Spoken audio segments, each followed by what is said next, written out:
Ako si Carlo. Gumagamit ako ng bato. At ako, adik ako. Adik sa'yo. Alam mo, palagi kong ginugoogle Maps yung bahay niyo. Number 31B, Palyocan West, Batangas City. At palagi sa aking biyahe pa uwi, hindi maaaring hindi ako pipilit na dumungaw sa bintana ng jeep para masilip ang loob ng compound nyo. Tinatanaw ko ang bintana ng iyong kwarto. Pinapangarap kung kailan mo kaya ako imbitahan pumasok sa loob ng bahay nyo. Kailan mo kaya ako imbitahan maging bahagi ng buhay mo. Kailan mo kaya ako ipapakilala sa nanay at tatay mo. Eto po si Carlo. Adik sa akin to. Pag di pa to tumigil, papakasalan ko to. Ako yung bodyguard na hindi bayad. Yung Anghel de la Guardia hindi nakakalipad. Ako ang pinakamasidhimong fan. Mala House Speaker Pantaleon Alvarez kay Duterte. Kahit mali na, susundan. Ako ang anino mo sa school, sa gym, sa public library, sa church, sa mall, ultimo, sa pag-grocery. Sarap siguro ikwento sa mga magiging apo natin to, no? Kung paano nagsimula tayo sa pagsasalisihan sa mga pasilyo ng surf, breeze at tide. Hanggang nauwi tayo sa You May Now Kiss the Bride. Pero sa tuwing mapapalapit ang pag-orbit ko sa'yo ng kahit ilang metro, may malakas kang gravity na humihila ng milyong-milyong asteroids at bumabagsak sila sa utak ko. Winawasak ang aking pagiging kalmado. Napapraning ako. Paano pag ganito? Para pag sinabi mo to? Para pag tinanong mo kung ako nga yung naglalagay ng Graham ball sa bag mo? Ganun lang talaga kasi sinasamba kita kaya kailangan may alay. Para pag tinawagan mo yung cellphone number na palagi nagte-text sa'yo ng kung ano-ano. Halimbawa, I think I shall never see a line as lovely as the line where the sky meets the sea. Until I saw your kilay. Para pag tinawagan mo yung cellphone number na palagi nagte-text sa'yo ng kung ano-ano at nag-ring yung cellphone ko sa harap mo. Paano kapag yung nabisto na punong-puno ng mga saved images mula sa Facebook profile mo ang memory card ko? Paano pag ganito? Para pag sinabi mo to? Para pag... Pasensya, hindi ko naman motibo matakot ka sa mga text, sulat, saraha, at watataps na natatanggap mo mula sa akin. Hindi naman para maging sakit ako ng ulo mo o maging sanhi ng di pagtulog mo.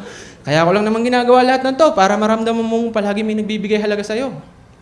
Na sa malupit na mundong ito ay may isang ako, isang anino na bumabagtas sa bawat landas na nilalakaran mo at hindi ka papayagan masaktan. Kahit ikaw, sinasaktan mo ko. Oo, sinasaktan mo ko sa mga pagwawalang kibo, sa mga pagsasawalang bahala. Hindi porke sanay ka na hindi sa akin mag-reply, ay sanay na rin ako na hindi maghintay. At akala mo, hindi ko nakikita na yung mga love letter kong pinaghihirapan, dinidiretso mo lang sa basurahan. Sayang naman yung lettering. Alam mo, minsan nilagay ko na lang doon, alamat ng saging, total, alam ko namang hindi mo rin babasahin.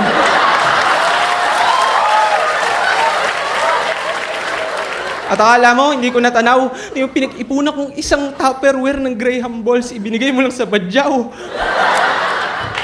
8 peso per peraso.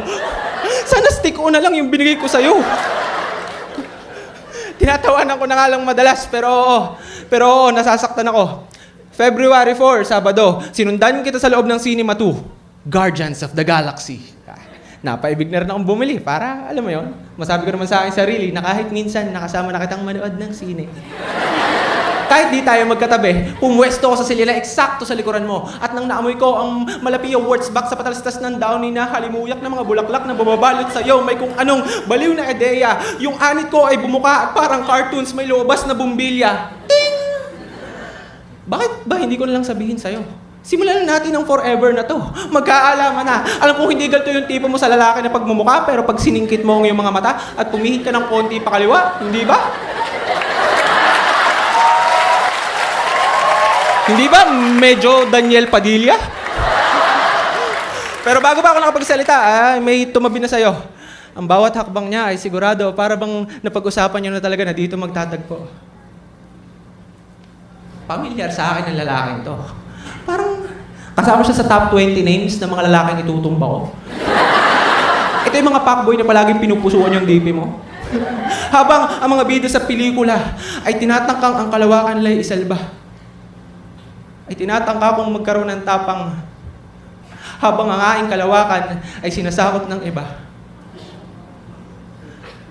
Hindi ba ito sakop ng anti-piracy law? Kapag ninakaw sa sinehan yung babaeng mahal mo? Hindi ko na natapos yung pelikula. Hindi ko na natapos yung pelikula na malayan ko na lang din nila ako ng aking mga paa sa isang lugar na palagi ko nakikita pero hindi pa nakakapunta. Number 31B, Palyocan West, Batangas City. Nag-over the back ako sa compound nyo at ang lakas ng loob ko. Kung meron man sa aking sisita ay matigas yung alibay ko. Pokemon Go!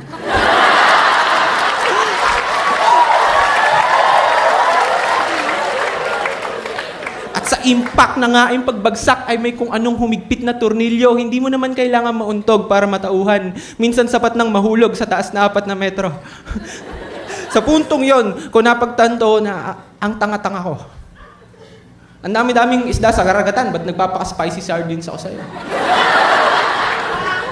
Bakit ako naging isang Ash na na-stuck sa isang Pikachu? Ang dami-dami kong pagpipilian pero palaging I choose you. Ang sayang lang ang effort, ang oras, ang 5 piso araw-araw na pag-Gatsby walks ko. Ilang legendary Pokemon na kaya nakalampas sa akin kakasunod-sunod ko sa'yo. Kailangan ko maghabol. I gotta catch them all. At dito nagsisimula ang kwento ng pagka-addict ko sa bato at ng pagre-rehab ng sarili ko mula sa pagkahibang sa'yo. So nagpaikot-ikot ako sa paligid-ligid ng bahay nyo. Selfie, ganyan. Check ko yung mga pinto at natuklasan ko na bukas yung bintana ng banyo ninyo. At may nakapatong na bato, yung panghilod. Kinuha ko to. Remembrance, souvenir, memento, kontento na ako dito. Hindi ko man nakuha yung puso mo, nakuha ko naman yung panghilod mo.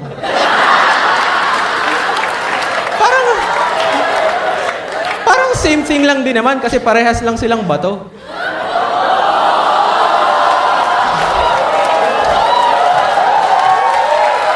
Kinakabahan lang talaga ako kapag gumagamit ako.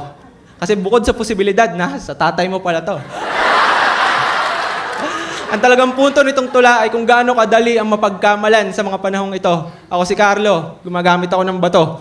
Ang tanging hiling ko, pag isang araw lumabas sa balita na tagpuan ang duguan kong katawang nakabulagta, hindi ka manahimik, magkibit balikat o mag-iwas ng mata. Dahil kung masakit na nga ang magmahal ng isang tao na hindi ka gusto, baby, mas masakit ang mamatay sa isang bayang walang pakialam sa'yo.